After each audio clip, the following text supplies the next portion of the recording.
In a world where hybrid innovation is supposedly the exclusive domain of billion-dollar labs and tightly guarded automotive R&D centers, a teenager from rural Russia quietly detonated that illusion. His workshop wasn't a research facility. It was a freezing, dimly lit garage in Stavropol. His budget wasn't corporate. He spent less than the price of a decent smartphone. And yet, with a battered Lada Samara and a handful of salvaged industrial parts, he built a functioning hybrid that shamed the official efforts of AvtoVAZ itself. His success exposes an uncomfortable truth. Ingenuity can thrive where institutions fail.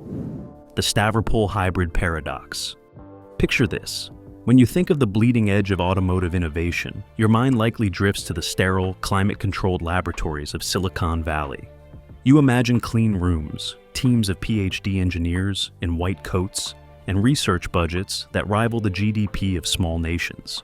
You think of proprietary battery management systems, encrypted engine control units, and the kind of immense capital expenditure that makes the barrier to entry feel insurmountable.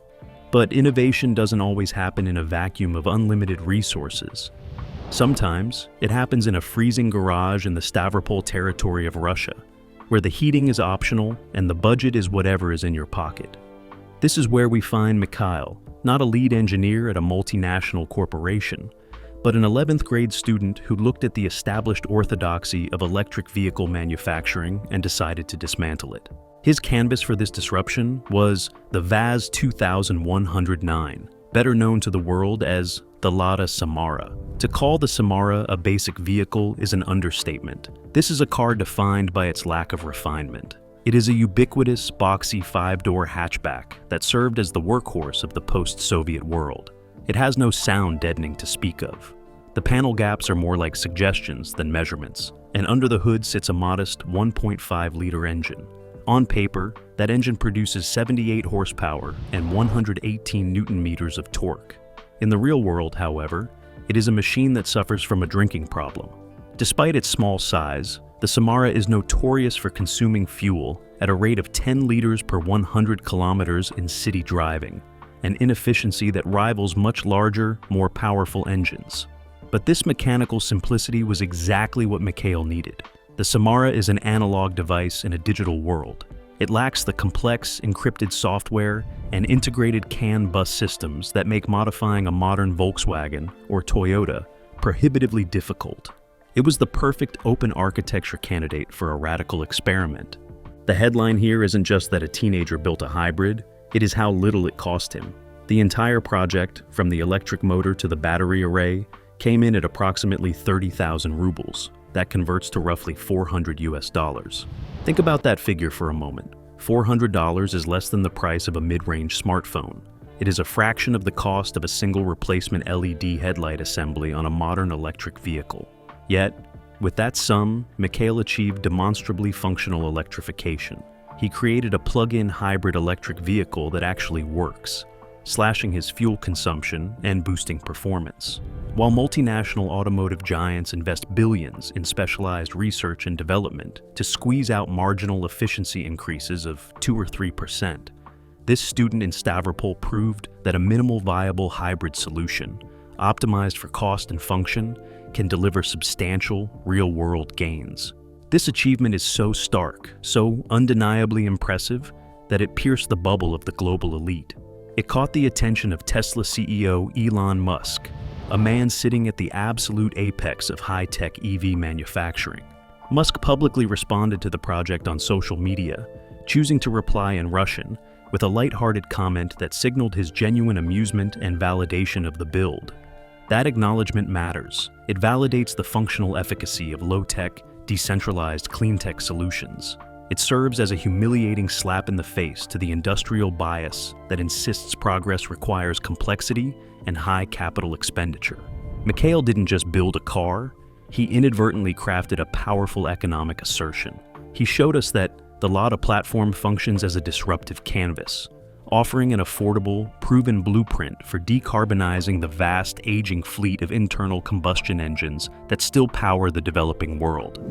The corporation's fatal flaw: Mikhail's success is most keenly understood when you contrast his single $400 achievement with the chronic structural failures of the entire institutional automotive establishment that surrounded him. We are talking about AvtoVAZ, the producer of Lada vehicles, the corporation that was supposed to spearhead Russian automotive innovation. For decades, AvtoVAZ has poured immense capital into efforts to develop cost-competitive, alternative fuel vehicles, but the story is one of consistent collapse. Their history is littered with what are often cruelly but accurately termed paper hybrids, initiatives that looked great in a press release but failed to materialize or achieve market viability. Their early hydrogen efforts, like the Lada Antel project, were technological quagmires, stalling out due to fundamental technical and economic infeasibility, a pattern that mirrored broader global struggles with hydrogen deployment at the time. But their more recent official attempts at electrification are arguably more humiliating than their older failures. Consider the Lada A Largus, their modern, mass-production electric effort. Despite being based on the aging and cheap Renault Logan platform, AvtoVAZ slapped a catastrophic price tag on it, marketing it from around $32,000 to over $42,000 USD. Let that soak in. This official, factory-certified corporate EV is often more expensive than internationally recognized electric vehicles with vastly superior technology and performance. It is non-viable for its core domestic market, a market defined by affordability and necessity. This paradox reveals a deep structural problem within centralized corporate R&D. AvtoVAZ isn't just inefficient, it is structurally constrained. They are forced to comply with every letter of the law, including the stringent safety homologation requirements under things like the Technical Regulation of the Customs Union, TRCU 018-2011. These regulations mandate complexity, expensive supplier mandates, and layers of bureaucratic overhead. This is what we call the regulatory tax. Every compliance check, every mandatory certification, every safety requirement adds weight and cost, driving the final certified product far beyond the reach of the average consumer. This inflated cost structure creates the vacuum that grassroots innovation, like Mikhail's, rushes in to fill. In stark contrast to this centralized, compliance-driven behemoth, Mikhail's project was fueled by a single, ruthless optimization criterion: economic survival. His goal was not to meet some abstract global technical metric. His goal was to lower the operational cost of his daily commute, forcing his solution to bypass every non-essential feature and certification. This brings us to the cultural engine behind the Stavropol hybrid, smekhalka. For a Western audience, this colloquial Russian term is often simplified to just cleverness, but it is far more profound. Smekhalka is a philosophy of engineering born from necessity. It is aggressive resourcefulness, ingenuity, and the ability to improvise, the ultimate form of making do with whatever is to hand. This mindset is a direct legacy of the post-Soviet environment, characterized by scarcity and a strong educational emphasis on foundational physics and polytechnic skills. While AvtoVAZ engineers optimize for maximum range and global specifications, the engineering dictated by smekhalka is optimized for local constraints, low capital, scarcity of specialized parts, and the unforgiving reality of extreme cold. This cultural philosophy gave Mikhail the operational framework necessary to transform cheap salvaged industrial components into a functional automotive system. He didn't have the luxury of buying new, proprietary systems. He had to look at a dumpster diver's list of robust, non-automotive parts and figure out how to make them work in harmony. This decentralized, necessity-driven fabrication defines the difference between a project that costs $40,000 and a project that costs $400. The architecture of survival. To understand why this project worked, you have to look past the rust and see the genius in the chassis selection. Mikhail didn't choose the VZ2109 simply because it was cheap. He chose it because it is what we call an open architecture vehicle. If you try to modify the powertrain of a modern Volkswagen or a Ford, you are immediately stopped by a firewall of digital encryption. Modern cars are networks of locked computers.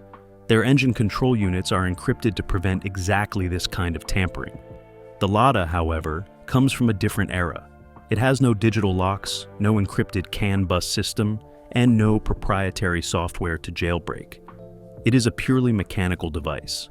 This absence of digital security meant that the most significant hurdle in modern hybrid conversion, hacking the software, was eliminated before the first wrench was even turned. With the platform secured, Mikhail implemented a hybrid topology known as a P0 mild hybrid. In the hierarchy of electrification, this is the entry-level tier, but for a garage builder, it is the strategic sweet spot. In a P0 configuration, you don't need to rip out the transmission or redesign the differential. Instead, the electric motor is mounted to the accessory drive, coupled directly to the internal combustion engine's crankshaft via a custom belt drive.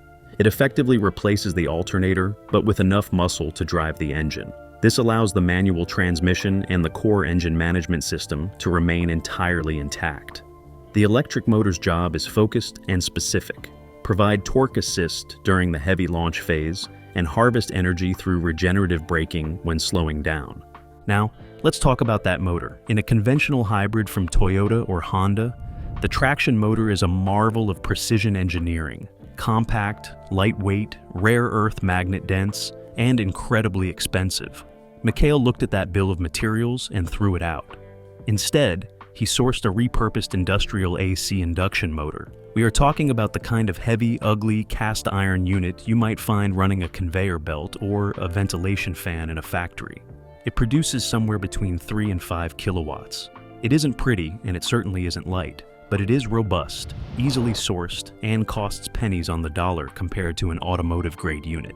By utilizing a motor designed for industry rather than mobility, he bypassed the automotive supply chain entirely, securing a component that is virtually indestructible for the price of a nice dinner.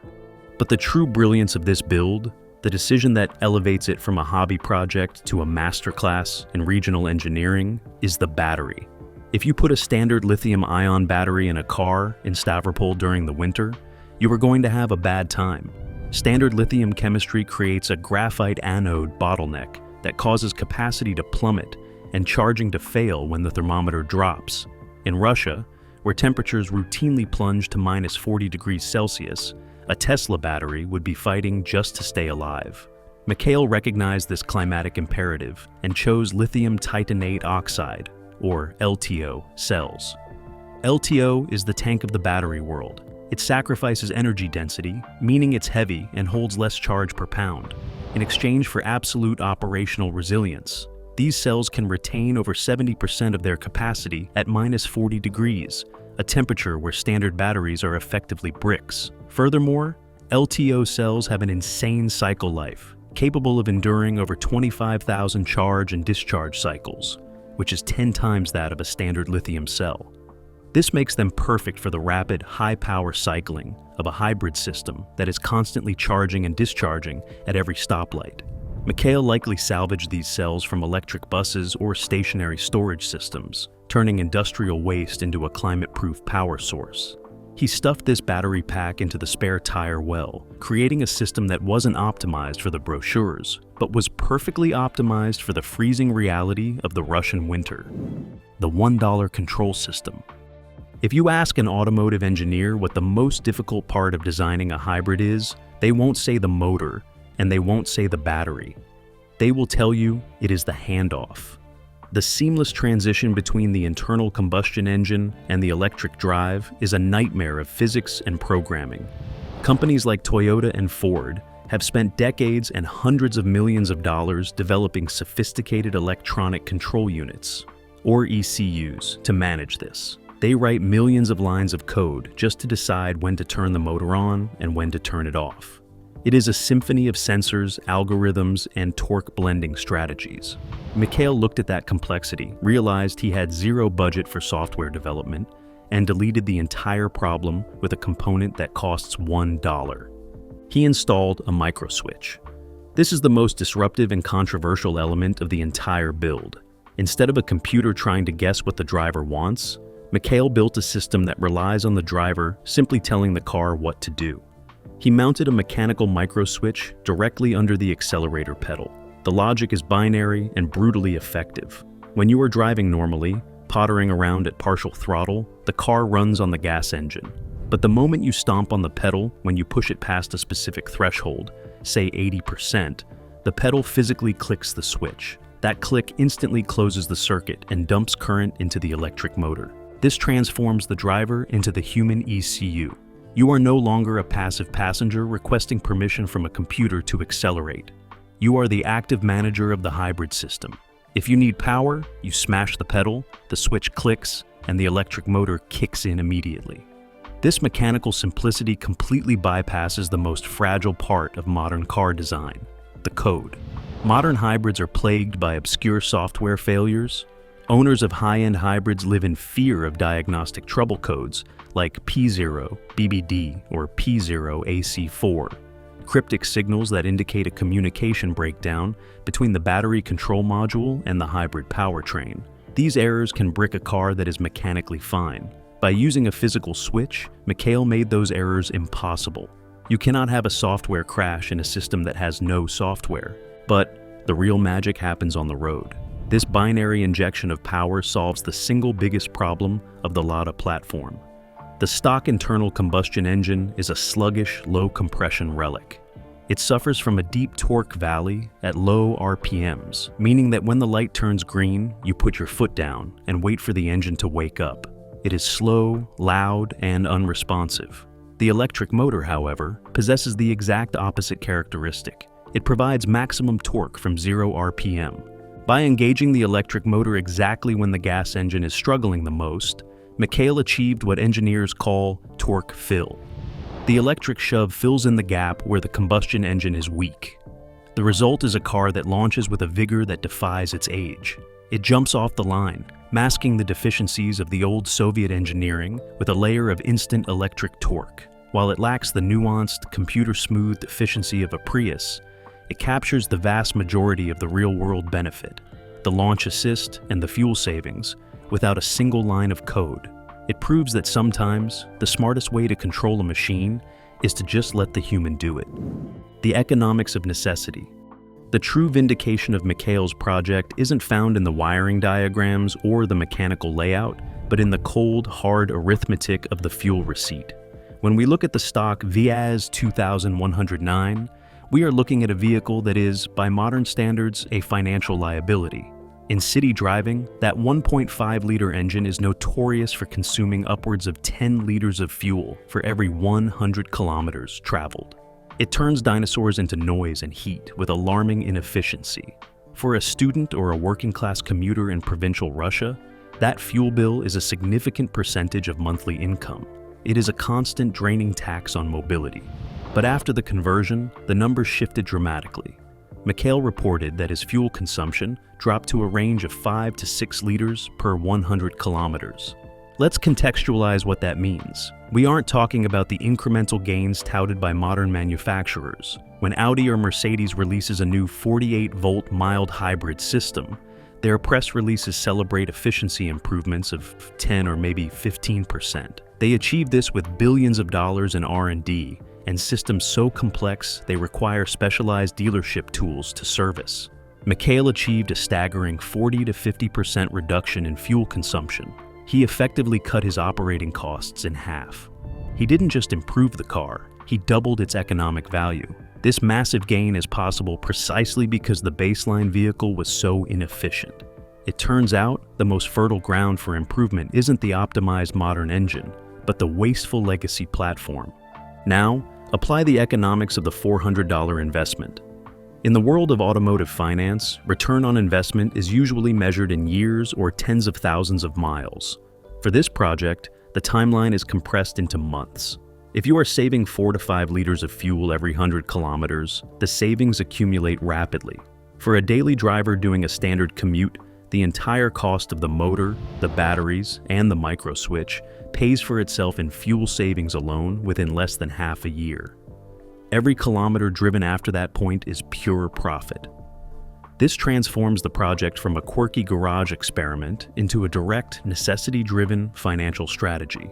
It proves that for the average person, green technology isn't about saving the polar bears, it's about saving the rent money. This establishes a critical benchmark that challenges the entire global strategy for decarbonization. It demonstrates a concept we can call the Pareto principle of electrification.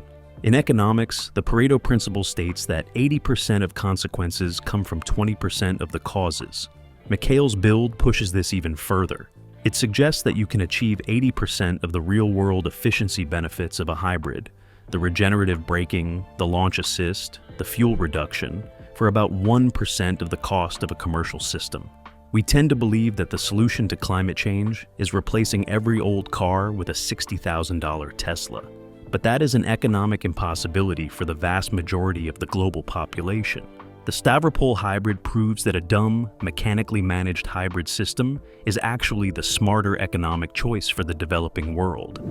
The state versus the garage. In Russia, the garage is rarely just a place where you park your car. It is a cultural institution. It functions as a shadow R&D lab, a decentralized network of unregulated workshops where traditional polytechnic skills collide with modern scavenged parts. This is where the real innovation happens, not because the engineers here are smarter than the ones at AvtoVAZ, but because they have nothing to lose. They are not constrained by quarterly earnings reports or shareholder meetings. They are driven by the pure, unadulterated need to make things work. But as Mikhail found out, when you solve a problem that the state has failed to solve, you don't get a medal, you get a fine. Despite the global praise and the undeniable efficiency gains, the Stavropol hybrid ran headfirst into the rigid wall of the Russian legal system. The local authorities didn't see a breakthrough in affordable electrification. They saw a violation of the administrative code. They cited Article 12.5, a catch-all regulation that bans the operation of a vehicle with unauthorized design changes. In the eyes of the law, Mikhail wasn't an innovator. He was a delinquent driving a defect. He was fined for driving without insurance and for the unauthorized refitting of the vehicle. Ultimately, the Lada was confiscated. The car that earned a nod from Elon Musk ended up in a police impound lot, silenced by the very bureaucracy it was designed to outsmart. There is a bitter, palpable irony here. The government claims to want green energy. They claim to want to modernize the fleet and reduce emissions. Yet, the same regulatory framework that makes it impossible for AvtoVAZ to build a cheap electric car also makes it criminal for a citizen to build their own. The regulatory tax that bloats the price of the corporate product also serves as the hammer that crushes the grassroots alternative. The system is designed to protect standard protocols, but in doing so, it actively criminalizes the only environmentally beneficial innovation that ordinary people can actually afford. Now, we have to be adults about this and look at the safety reality. We cannot romanticize this without acknowledging the danger. Mikhail's hybrid was built with scavenged industrial parts. It carried a high-voltage battery pack in the spare tire well, likely without OEM-grade thermal management, redundant fusing, or impact sensors. If that car gets rear-ended or if a cell malfunctions, there is a genuine risk of a catastrophic electrical fire. It is not safe by the standards of a modern Volvo, but we have to ask ourselves a difficult question. Is the binary nature of the law serving the public good? The current regulatory framework operates on a pass/fail basis. You are either a certified, homologated vehicle that costs $40,000, or you are an illegal contraption. There is no middle ground. There is no experimental class for the tinkerer, no regulatory sandbox for low-cost retrofit kits. This inflexibility creates a protectionist mechanism.